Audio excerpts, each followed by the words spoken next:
I'm Nichole Berlie. It is Tuesday, February 7th. This is NewsNation Rush Hour. We are just hours away from the State of the Union, one of the most historic events in American politics each year. President Biden will try to unify a divided Congress in his speech tonight and lay out his priorities for the year ahead.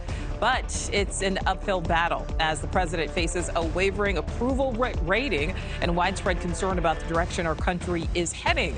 The latest Gallup poll shows 48% of Americans are very dissatisfied with the State of the Union. It's up to him to convince the nation otherwise. NewsNation chief Washington correspondent Blake Berman is live outside the White House tonight. So, Blake, what can we expect the president to touch on?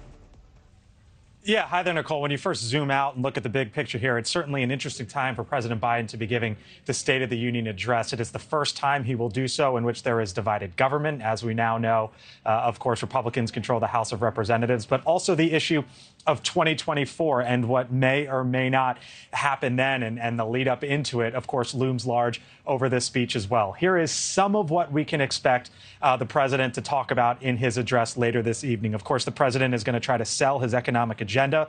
Polls show that Americans aren't necessarily all too thrilled with the economy, but the White House says the president will present an optimistic path forward due to its major legislative items starting to kick in. The president will also speak about the 4 pillars of his unity agenda: the cancer moonshot program, mental health and veterans issues, and tackling the opioid crisis across the country. President Biden, in the lead up to tonight's speech, said he wants to speak directly to the American people. I want to talk to the American people and let them know the state of affairs, what's going on, what I'm looking forward to working on from this point on, what we've done, and just have a conversation with the American people.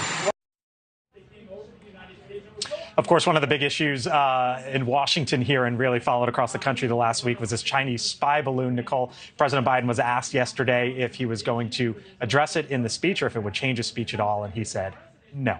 Yeah, so he said no, Blake. What about his guests tonight? Do we know anything more about who will be his special guests?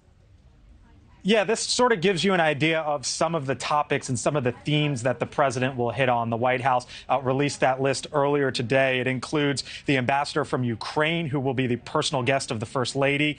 Bono will be recognized for his work with the fight against HIV and AIDS. The parents of Tyree Nichols will be in attendance, as the president will call on police reform. And so, too, will Paul Pelosi, husband of the former House Speaker, who, as you know, was brutally attacked inside his home last year, Nichole. All right, so, Blake, we know every State of the Union also means there is also a rebuttal. What can we expect from Republicans? A familiar face, not just in Washington giving the rebuttal, but really someone with some pretty good name recognition from around the country. Sarah Sanders will be giving the rebuttal address for Republicans tonight.